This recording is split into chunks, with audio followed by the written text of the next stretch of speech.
I think all of us reasonably knew that coming out of last season, going into this offseason, that the Bears were going to be big players, right? They had the number 1 pick in the draft, but they also have Justin Fields.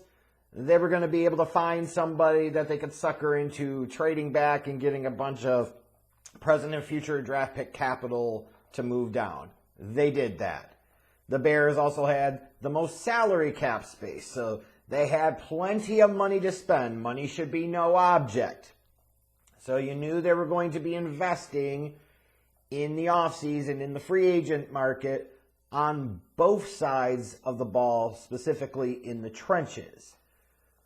What we also knew, looking at Ryan Poles last year, is that he's not prone to like massive overspending or massive big spending, if you will. It's not always overspending, but massive, like splashy big name signings. He's going to, play the market and try to find value. Whether that's right or wrong approach, time will ultimately tell.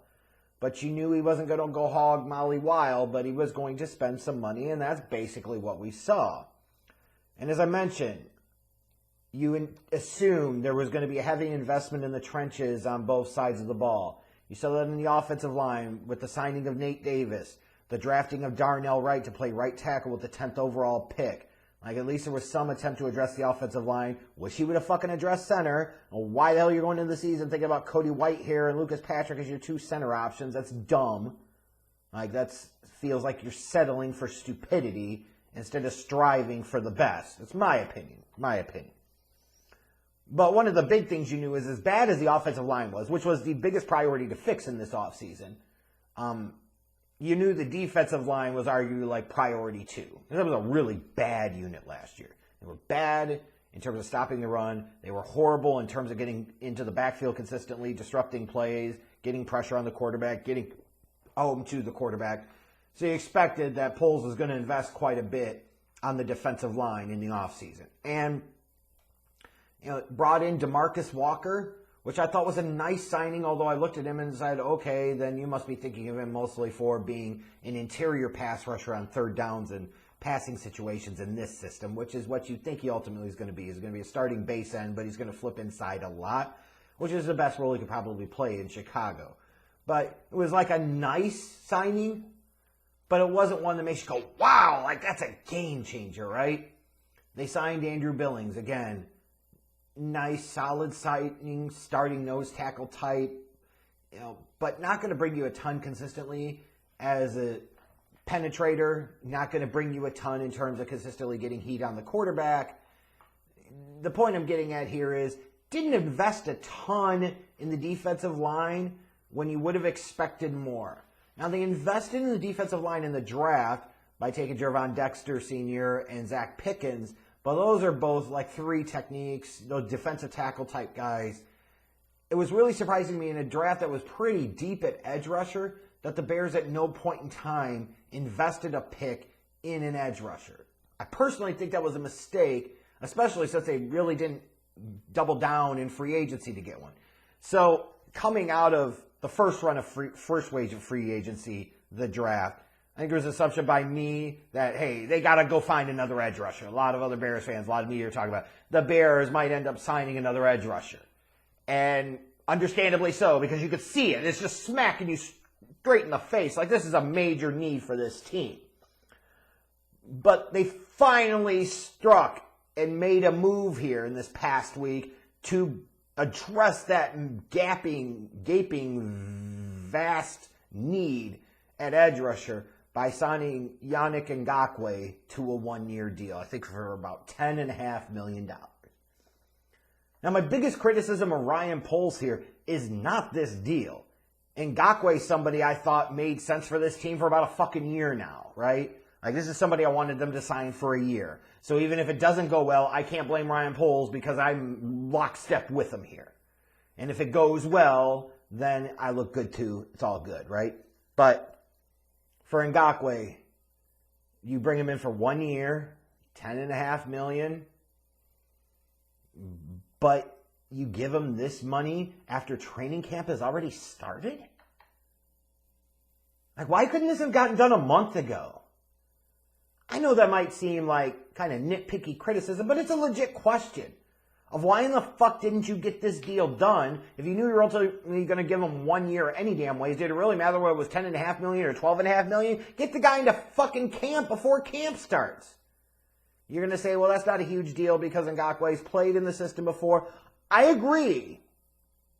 But still, it is ideal to get those guys into the fold earlier rather than later so they're not playing catch-up.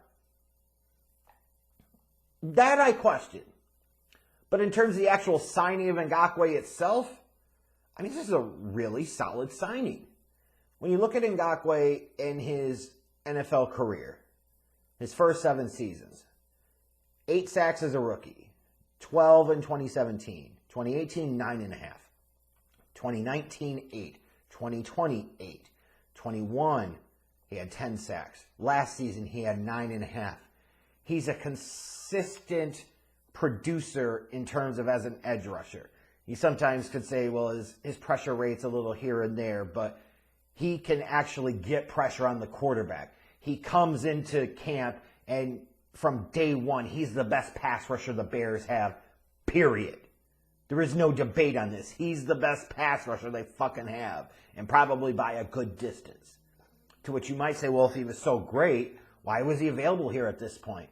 You know, he's probably holding out for a team to give him as much money in a 1-year deal as he possibly could, find a good situation for him that fit. He's also kind of meh against the run.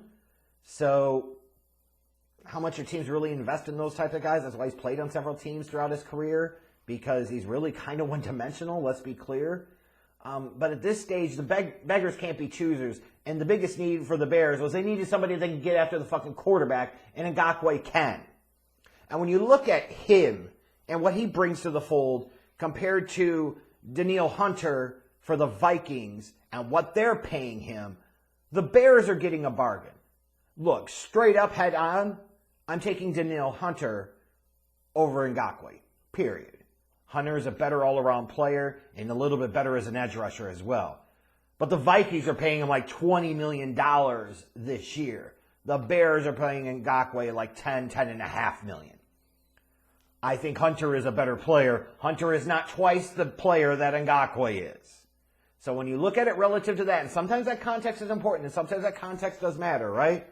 The Bears got decent value here. Even if Ngakoue is a limited contributor in run defense, and he's a solid, if not spectacular, top-of-the-heap pass rusher.